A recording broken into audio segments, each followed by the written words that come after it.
We're back at the Indigo July 21, and we're going to talk about the 5 top finishes we've had at Cage Warriors since we've set the Indigo as our London home.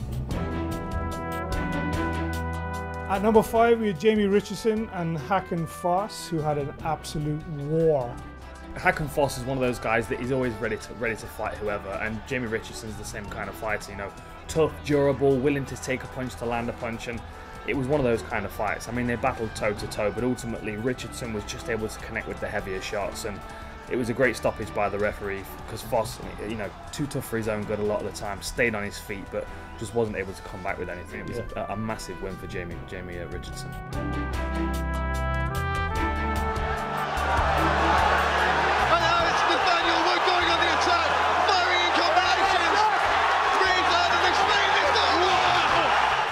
Number 4 on that list of finishes from the Indigo is Nathaniel Wood versus Josh Reed.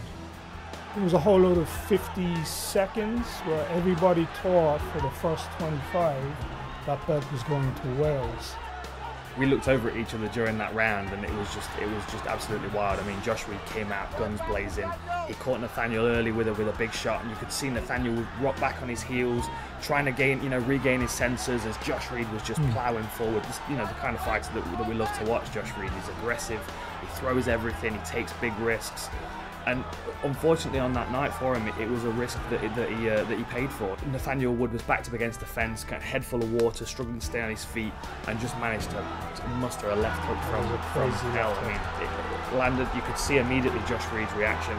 The tables turned, and then Nathaniel Wood's experience took over, and he was able to land the cleaner shots. That fight in the Indigo, the intensity for 50 seconds, both downstairs and upstairs, was absolutely insane. I mean, you could feel it on the stage, you know, the intensity in the crowd for those 50 seconds, with Crazy Horse knocking Nathaniel twice, and then Nathaniel getting up to come back for a win. The place went absolutely nuts. So that was a great finish. It was a wild fight, and the kind of fight you could watch every week, to be honest. It was a real fun one. Beautiful wild violence at number 4.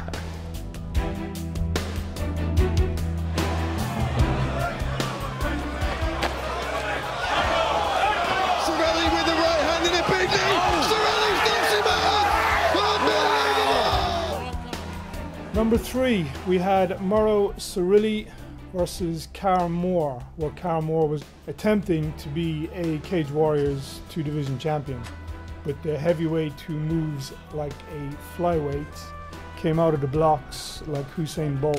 And yeah, and you know, you got to think Cara Moore moving up a weight class, he was expecting to be the one to have the speed advantage, and unfortunately he just didn't even find his feet in that fight. Cirilli's got that knockout power, and he's got that reckless aggression that we all like to see, you know. And when you couple that reckless aggression with a heavyweight punching power, you know, it's a great combination, and you could see how much the win meant to him as well. You know, immediately after it, you get the old roar in the centre of the cage. The relief he had when he won that run-in, the hands were out, he was screaming.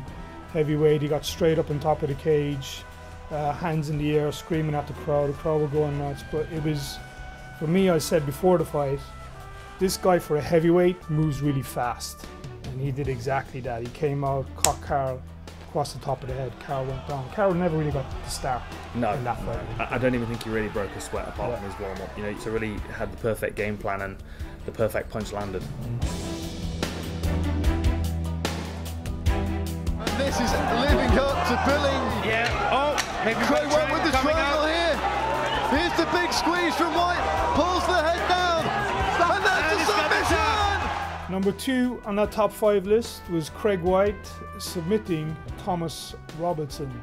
Craig now moved on to the UFC, and that was a fight that Craig was the underdog in, like he was for the whole of last year and every fight he went into. Early in his career, he picked up a few losses, but they were good learning experiences. And when you go into a fight, when you're potentially down on the scorecard, you're being challenged in every range, if you've got that confidence and that experience to know that you can pull it back, sometimes all it needs to do is take that kind of confidence to throw up a triangle and get the finish. And I mean, he's got the skills. We know he's got the skills. We know he's got the durability, and he wasn't discouraged in that fight, even though he was down on the scorecards.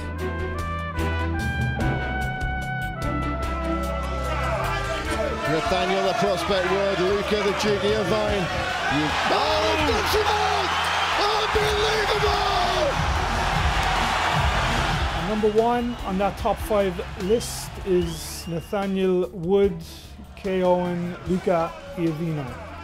They had a couple of ins and outs, they moved around the cage and bang. Yeah. That was over. You know, it was clear that Nathaniel would have learnt from the Josh Reed fight. It was clear that he knew that he couldn't overexpose himself against a talented fighter, and I just think he managed the range better in that fight. And to be honest, I mean, the punch that he landed was one of the best punches I've ever seen thrown in Cage Warriors in the entire of its history. It was a perfect punch, and you just kind of see, well, you saw the effect on his opponent. He was completely marbleized. I mean, as he fell to the canvas, it looked like he was going to shatter into pieces as he landed. He was so stiff. It was a beautiful punch, and it just kind of shows that, you know, Nathaniel Wood is deserving of where he's at right now. It was a beautiful win. It was a beautiful hook, beautiful knockout, and an amazing send-off for the Cage Warriors champion to go off into the UFC on that finish in front of his hometown in London. There's our top 5. July 21. If you want to see what happens next, get some tickets from cagewarriors.com. We'll see you there.